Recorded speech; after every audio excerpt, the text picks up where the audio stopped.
Hi everyone, I'm Mary with Mary Greeley News. Thank you for joining me. Here's an update what's going on with Yellowstone. The activity there at the Madison River and Little West Thumb continues. I want to point out this line of trees here grew up during the quiet period of Yellowstone, and now that it's recharging for another eruption, who knows when that will happen, but they are dying off, and there's some more over here and other places. If you visited the park, you probably noticed.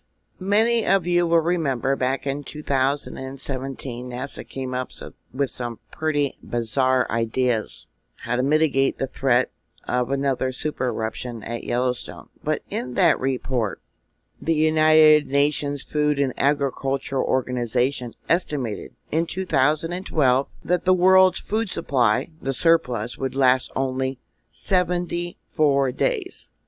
And that, of course, was before the coronavirus shut down. Eruptions at other volcanoes around the world throughout history have not only caused the starvation of people, but have caused governmental changes, huge social impacts, changed weather patterns around the world, which caused starvation and then civil unrest and the toppling of governments. An eruption in Iceland, which was from June 1783 and ran through February of 1784, led to a famine there in Iceland where 25% of the island's population died. They feel this eruption was the reason. Here in America, where we had the year without summer, the eruption was also found to have affected the regular flooding of the Nile River, which resulted in famine in Egypt in 1784.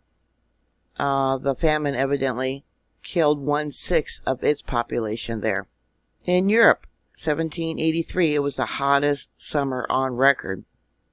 Because they didn't have the regular wind patterns, gases from their industries kind of settled in the valleys, and people there died from sulfur dioxide poisoning. Because of the hotter weather there in Europe, they had severe thunderstorms with large hailstones that were reportedly to have killed cattle. Researchers believe that the eruption in Iceland was part of the cause for the French Revolution in 1789. A volcanic eruption at Mount Etna, there by Italy, probably brought down the reign of the last pharaoh, Cleopatra, and probably in a small way contributed to the ending of the Roman Empire. Starving people seem to want to lash out at the governments when food is not stockpiled and provided to the poor. How eruptions affect the weather. Explosive eruptions can perturb climate by injecting sulfurous gases into the stratosphere. These gases react to form reflective sulfate aerosols that remain aloft in decreasing concentrations for approximately 1 to 2 years. Larger eruptions, of course, would last longer. Volcanic aerosol influence hydroclimate through multiple mechanisms. Aerosol scattering of solar radiation into space reduces tropospheric temperatures. If lower tropospheric relative humidities remain unchanged, the mass of water converged by a given wind distribution decreases, and precipitation minus surface evaporation is thus reduced. So what happened with the one Iceland volcanic eruption in Egypt, rain did not fall in Ethiopia as the wind currents carried across the mountains, and then the rain did not fall in Egypt, causing severe drought. In the world, some areas heat up while the other areas cool down drastically. Compared to what Yellowstone could cause for a super eruption, these were minor eruptions, and it took at least 2 years for these countries to recover from the droughts that was caused by the changes in weather patterns. So the drought lasted 2 years, and they had another 2 years until they recovered. That's 4 years of a lack of food. And back in 2012, they said that our stockpiles of food will only last us 75 days. Like I said, things have changed since then because of the coronavirus and everything shutting down. And nowadays, because we're so reliant upon technology, as the ash adheres to the power lines, it can short them out. Yeah, what are you going to do if you're stuck in an elevator? Yeah, power plants have to have major equipment replaced because of the flashover that was caused by the ash on the power lines and equipment. A few years back, I did a report about the transformers that are on power poles. Most of those are not made here. We do have, I believe it's 2 companies that makes the transformers, but majority of them come from China. Oh yeah, and with the trade deficit and the trade wars going on, that's kind of a scary thought. Hopefully the next eruption at Yellowstone will be a small eruption, but here's the spectrogram from Little West Thumb. The activity there seems to be continuing, and this goes back to Thursday with the different earthquakes. Let me look at the signature of this one and the gases that came up. There's that one and that one there. All the lines that are marked in red, as I've talked about before, is earthquakes that was registered by the computer that's supposed to signal the geologists to come in and report them, which they're not doing, as you know. Yeah, this is Little West Thumb, and this is what it was showing when I pulled the files earlier today. Today is the 14th of August. Now, when I talk about the magma being 600 feet under the ground from where people are walking, these are in fact pockets of melt, not a large magma chamber, but pockets of rock that have melted because of the rise of the magma coming up and melting those rocks. Think of a sponge. 600 feet underneath where all these people are walking at, we have pockets of rock that has melted. These little holes would be the pockets of rock. Yeah, maybe there's some closer to the surface of the earth. I don't know. But as heat rises, it melts these pockets of rock. Think of a candy bar sitting on a hot plate on the stove, and it slowly melts from the bottom going up. So we got pockets of melt 600 feet from where all these people are walking. Which, of course, the same researchers who reported this said there's also an increase of hydrothermal eruptions, a much greater threat of that happening. Little West Thumb is on the western side of Yellowstone Lake. Here we have Yellowstone Lake, and over here is Grant, and I've reported how there's been this increase in activity. I believe magma, which naturally wants to rise anyways, has found an area where the ground is weaker, and we've been having earthquakes there, and also this is an indication that the magma is trying to rise up. Hopefully it's just going to be, if it does happen, to be just a small dike intrusion.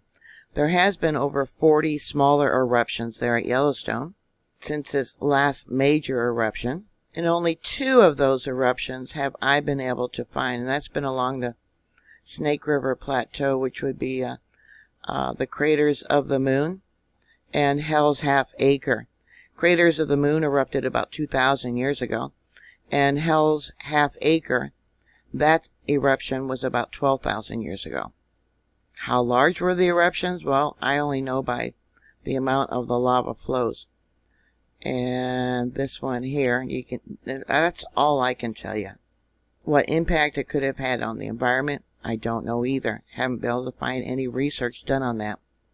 Well, it looks like Yellowstone Old Faithful geysers going off. And it doesn't seem to be a very large eruption. Unless maybe I caught it when it was, yeah, I don't think I caught it too late. But it looks like what they call a small eruption. And the camera keeps stopping and going, stopping and going.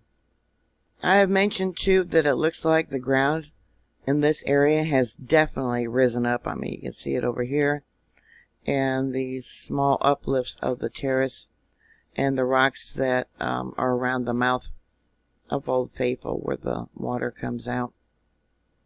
This here is an image of all the earthquakes, 101 within the last week in this area. Now there's a rift system going up from Salt Lake all the way up along here through Wyoming and Idaho.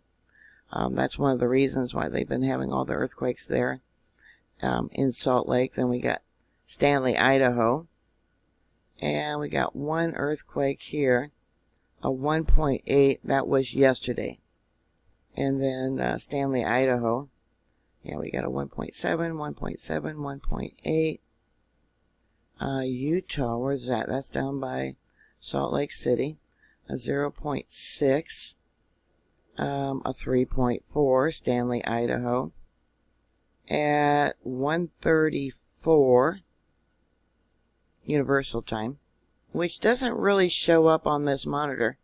Now we do have 1:04 and 10 seconds. That was prior to that. So let's look at the signature. They're not reporting this one. Remember I talked to those that follow me. When the arrow is pointing down means it came from a direction of south. South of this monitor, which is little west thumb. That's the direction that the earthquakes came from. If it was pointing up, it would mean north of this monitor.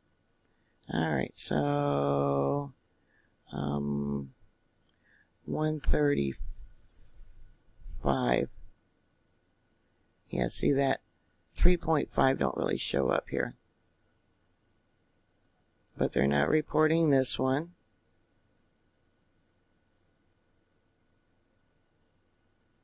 Looks like a harmonic tremor.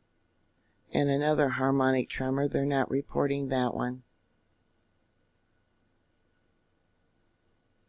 Alright, here we have the monitor for Madison River. This is the location of the Madison River area. Here we have Hebgen Lake. And then down here, Firehole River and Yellowstone National Park. And this is the Norris Geyser Basin throughout here. Okay, Madison River. Right there, West Yellowstone. And this is what it was showing. Yeah, we got harmonic tremors here. Let me pull that over for you. And some earthquakes. Yep, yeah, that's a screw wave. That's an indication that magma's on the move. And then we'll pull it up to what it was showing earlier. Yep. Yeah, look at all that. Lots of screw waves. The scientists actually call it blobs of magma. And then we got the drum beats. Yep, yep, yep. Yep. And yeah, look at all this up here. Oh my goodness. Yeah. Yeah, and look at the heat. Remember the as you go towards red, from dark blue to red, that's an indication of heat. And this was yesterday, Universal Time. And yeah, look at all that. Yeah, these are all pockets of melt. The pockets of melt that I was talking about, that is 600 feet under the ground, where people are walking. And then it settled down. Let's see here. Yeah, see how red that gets right there? And this one's marked in red. And what else do we got here? Go here. And there. Yeah, a lot of activity going on at Madison River.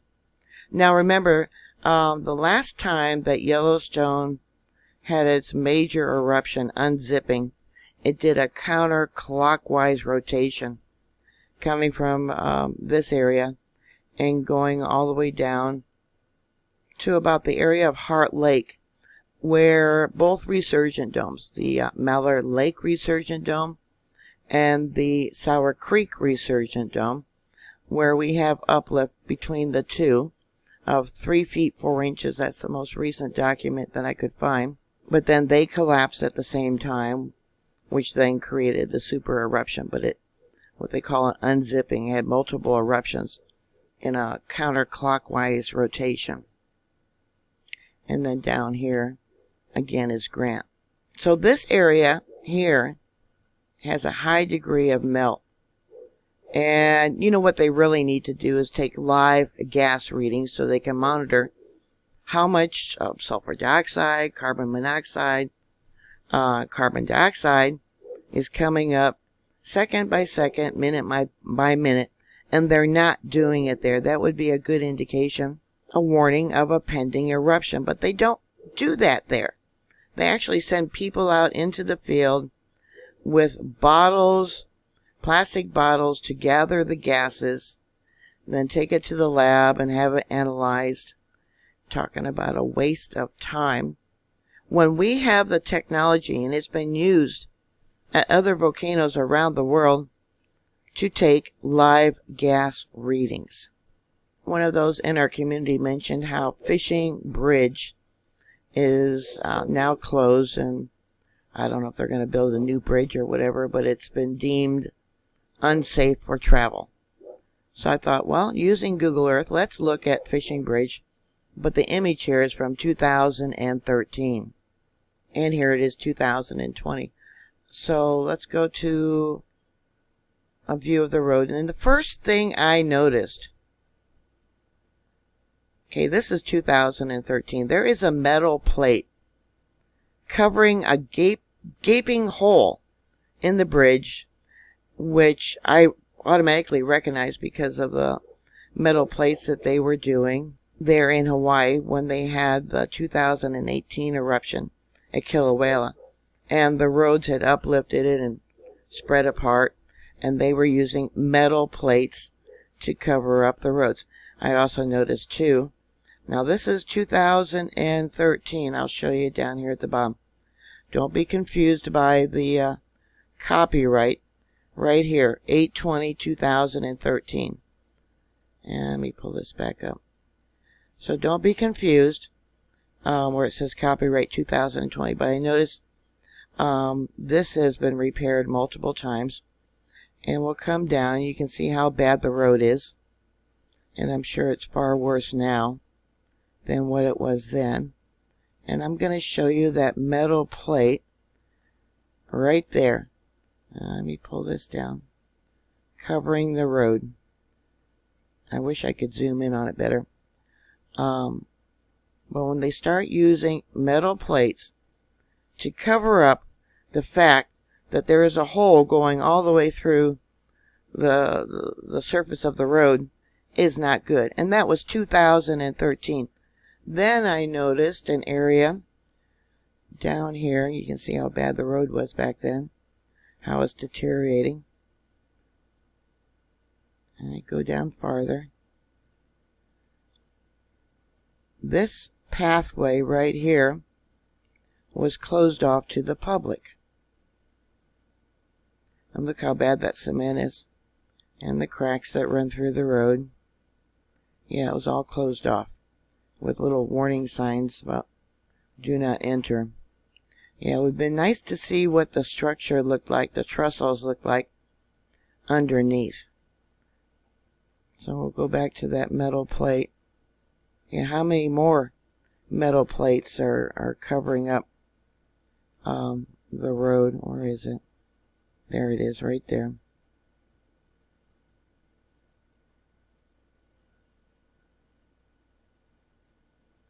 Look at that. If it didn't have this little yellow or white arrow there, see the cracks? And it looks like there might be a little hole right there. Look how many tacks or whatever they got to hold it in place, and the amount of traffic that this gets. But this bridge is now closed. So anyway, this was posted May 13th. It says Fishing Bridge, expect delays. And there's the bridge that they were working on, and roads that were closed back then. And then on Twitter, I found this post, which was May 1st, and it talks about Troy Lampkins is our quality control manager for Yellowstone East Entrance and Fishing Bridge project. this is the third and final year of the project. Look forward to working many more projects with you. So I'll click on that image. And yeah, it looks like they were working on maybe making another bridge. I don't know if that's the case because this is all I've been able to find about the bridge.